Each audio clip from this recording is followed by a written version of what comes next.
ব্যালেন ডিওর ধরে মাঠের মধ্যে পোজ দিয়ে দাঁড়িয়ে আছেন ক্রিস্টিয়ানো রোনাল্ডো, আর অনেকটা দূরে পিছনে হাসি মুখে হাততালি দিচ্ছেন একজন।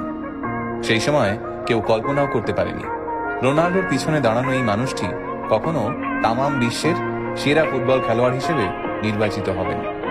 আজ আমরা যার কথা বলছি সেই মানুষটার নাম করিম মোস্তাফা বেনজেমা।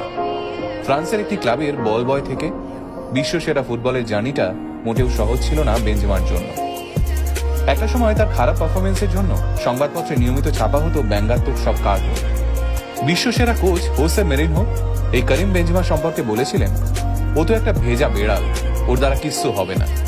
কিন্তু ভদ্রলোকের নাম যে করিম বেনজেমা, আর বেনজেমা কখনো হেরে যেতে শেখেননি। এই তো গত বছর পরম পরাক্রমশালী পিএসজির সাথে রিয়াল মাদ্রিদের খেলা। মাদ্রিদের ঘরের মাঠে যথারীতি আগুন ছোটাচ্ছেন মেসি, নেইমার এবং এমবাপে। হাফ টাইমে খেলার ফলাফল পিএসজি 2, মাদ্রিদ 0। মেসিদের জয় শুধুমাত্র সময়ের অপেক্ষা। কিন্তু ওই যে বললাম, বেনজেমা লড়াই ছাড়া কিছুই বোঝেন না। হাফ টাইমের পরের অর্ধে পরপর 3টে গোল অর্থাৎ হ্যাট্রিক করে নিজের দলের জয় ছিনিয়ে এনেছিলেন করিম বেনজেমা।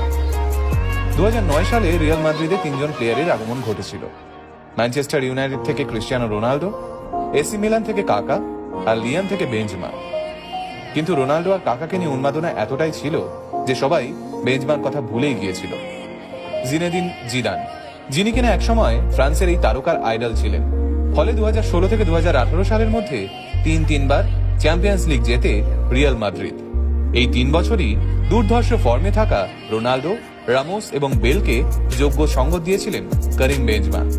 2018 সালে যখন রোনাল্ডো রিয়াল মাদ্রিদ ছেড়ে দেন, তখন দলের প্রধান খেলোয়াড়ের দায়িত্ব এসে পড়ে বেনজেমার ওপর।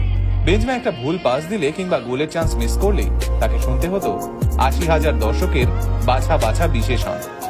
দিনের পর দিন এইসব মুখ বুঝে সহ্য করেছিলেন তিনি।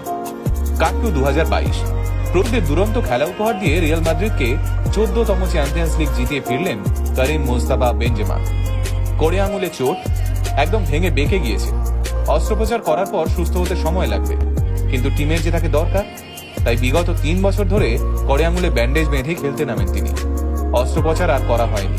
করিম বেনজেমার জার্সিতে ঘামের গন্ধ থাকতে পারে, রক্ত কাদা মাটির দাগ লেগে থাকতে পারে, কিন্তু আজকের পর বেনজেমার জার্সিতে কখনো লজ্জা কিংবা হার মানার দাগ দেখতে পাবে না কেউ।